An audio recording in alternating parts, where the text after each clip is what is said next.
Assembly lobby chit chat లో కోమటిరెడ్డి రాజగోపాల్ రెడ్డి కీలక వ్యాఖ్యలు చేశారు. తనకు మంత్రి పదవి వస్తుందని ఆశిస్తున్నానంటూ రాజగోపాల్ రెడ్డి తనకు హోంమంత్రి పదవి అంటే ఇష్టమన్నారు. ఏ పదవి వచ్చినా సమర్థవంతంగా నిర్వహిస్తానని చెప్పారు. కెపాసిటీని బట్టి మంత్రులను ఎంపిక చేయాలని రాజగోపాల్ రెడ్డి సూచించారు. భువనగిరి ఎంపీ బాధ్యతలు ఇస్తే సమర్థవంతంగా నిర్వహించానన్న రాజగోపాల్ రెడ్డి నిన్న ఢిల్లీలో రాష్ట్ర కేబినెట్ పై సీరియస్ గానే చర్చ జరిగినట్టుందన్నారు. ఇక తనకు ఇప్పటి వరకైతే ఢిల్లీ నుంచి ఫోన్ రాలేదని రాజగోపాల్ రెడ్డి చెప్పారు.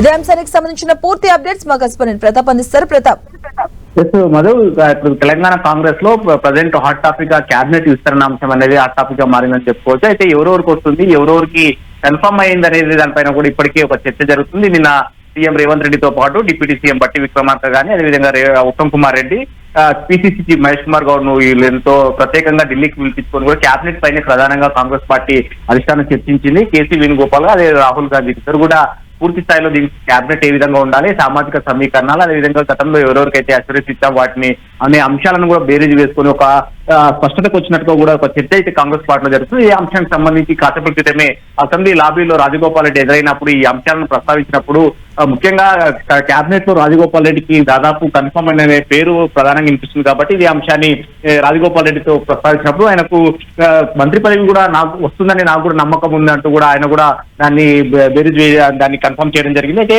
ఆ మంత్రి పదవి వస్తే కనుక ఏ శాఖ అయితే బాగుంటుంది అనే దానిపైన కూడా చర్చ జరిగినప్పుడు ఆయన మనసులో ఉన్న అంశాన్ని కూడా చెప్పారు. గతంలో కూడా చాలా సార్లు కూడా ఏ అంశాన్ని కూడా చెప్పడం జరిగింది. హోంమంత్రి తనకు కావాలి, హోంమంత్రి ఇస్తే సమర్థవంతంగా నిర్వహిస్తా, దీంతో ఈ శాఖతోటి ప్రజలకు కానీ అదేవిధంగా పార్టీకి కూడా మంచి పేరు తీసుకొచ్చే ప్రయత్నం చేస్తానంటూ కూడా చెప్పడం జరిగింది. హోంమంత్రి పదవి కనుక ఇచ్చినట్లయితే కనుక కేసీఆర్ కుటుంబం ఏవైతే అవినీతి చేసిందో ఆరోపణల పైన కూడా పూర్తి స్థాయిలో విచారణలు కానీ అవన్నీ కూడా చేసి వారిని జైలుకు పంపిస్తానంటూ కూడా గతంలో కామెంట్ చేయడం జరిగింది. ఆ సందర్భంగానే ఇప్పుడు హోంమంత్రి పదవి నాకు చాలా అదే ఆ పదవి అనేది చాలా ఇష్టము, కానీ ఏ శాఖ ఇచ్చినా కూడా సమర్థవంతంగా నిర్వహిస్తాను, పార్టీ ఆదేశాల మేరకే నడుచుకుంటానంటూ కూడా చెప్పడం జరిగింది. అయితే నిన్న జరిగిన ఇన్సిడెంట్ అయితే అదే క్యాబినెట్ అంశం పైన పూర్తి సీరియస్ గానే జరిగింది. కాబట్టి ఒక 2-3 రోజుల్లో ఈ విషయంలో ఒక స్పష్టత వచ్చే అవకాశం ఉంటుంది. కానీ క్యాబినెట్ లో తనకు వస్తుందని చాలా మంది ప్రచారం జరుగుతున్నప్పటికీ అధిష్టానం నుంచి మాత్రం ఇప్పటి వరకు ఫోన్ మాత్రం రాలేదు. ఫోన్ వచ్చినప్పుడు ఆ విషయాన్ని కూడా మీడియాతో షేర్ చేసుకుంటానంటూ కూడా రాజగోపాల్ రెడ్డి చెప్పడం జరిగింది.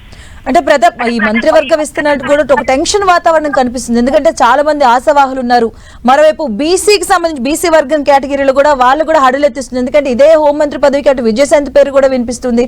సో బీసీ కేటగిరీలో ఉన్న నేతలు కూడా కొంత టెన్షన్ నెలకొన్నట్టు కనిపిస్తుంది.